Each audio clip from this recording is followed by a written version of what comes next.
ओम शांति। आज 28 जून 2025 की मीठी मुरली याद की पंचामृत। आज बाबा ने कहे कि अपनी उन्नति का ख्याल रखना है तो रोज रात को अपना पोता में चेक करो कि हमने सारे दिन में किसी को दुख तो नहीं दिया। तो किसी पर फिर से वही बात बोलूंगी कि पहले स्वयं को देखो, अपने आप को दुख दे देना, किसी प्रश्न में उलझ जाना, मूंझ जाना। तो इस पर एक अच्छी सी कथा है, प्रसंग सुनाती हूँ कि जब हम जीवन में खुद चुनाव करते हैं तो वो श्रेष्ठ होता है, लेकिन जब ईश्वर पर छोड़ देते हैं तो वो सर्वश्रेष्ठ होता है। एक प्रसंग है, एक साधारण से घर का बच्चा था, गरीब घर का। उसे बादाम डाल का हलवा बहुत पसंद था, सूजी का हलवा। तो उसके पिता ने एक दिन उस पर खुश हो गए, उसके लिए बना के दिया। तो जब 2 कटोरी लेकर आए, पिताजी ने अपने लिए और एक बच्चे के लिए, तो ऊपर में 2 बादाम रखा हुआ था।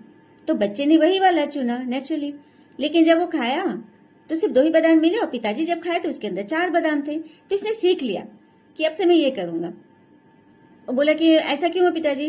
पिताजी ने कहे कि जीवन में जब तुम स्वार्थ से भरे रहते हो तो तुम्हें उतना ही मिलेगा, ठीक है, क्योंकि तुमने स्वार्थ से लिया। तो ये सबक समझ गया। फिर दूसरे दिन भी पिताजी ने हलवा बनाया तो उसमें जिसमें नहीं था ऊपर में बादाम, बच्चे ने उसको चुना, एक में 2 था, पिताजी ने वो खाया। लेकिन जब ये नहीं चुना तो इसको कोई भी बादाम नहीं मिला।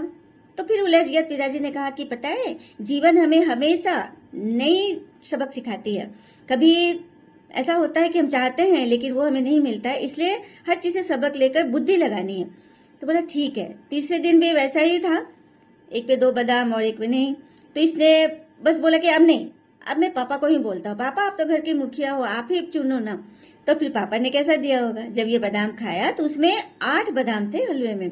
तो समझ में आया ना कि जब हम खुद चुनते हैं तो हमारी कितनी बुद्धि है, लेकिन जब ईश्वर पे छोड़ते हैं तो वो हमें शानदार यादगार देते हैं। और प्रश्न है, सौभाग्यशाली बच्चों की बहादुरी की निशानी क्या है? तो वो बच्चे देह में रहते भी स्वयं को आत्मा समझेंगे, सामने वाले को भी आत्मा समझेंगे और खुश रहेंगे, खुश रखेंगे।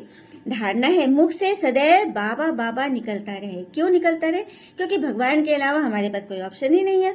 हमेशा हमें बाबा की याद में ही रहना है, बाबा की ही श्रीमत पे चलना है, बाबा की मुरली को ही फॉलो करना है। दूसरी पॉइंट है, इन आंखों से देखते हुए भी, सब कुछ देखते हुए त्रिनेत्री बनकर काम करो। ज्ञान के तीसरे नेत्र से देखो, ज्ञान की समझ से देखो, बुद्धि विवेक से देखो तो सब सही होगा।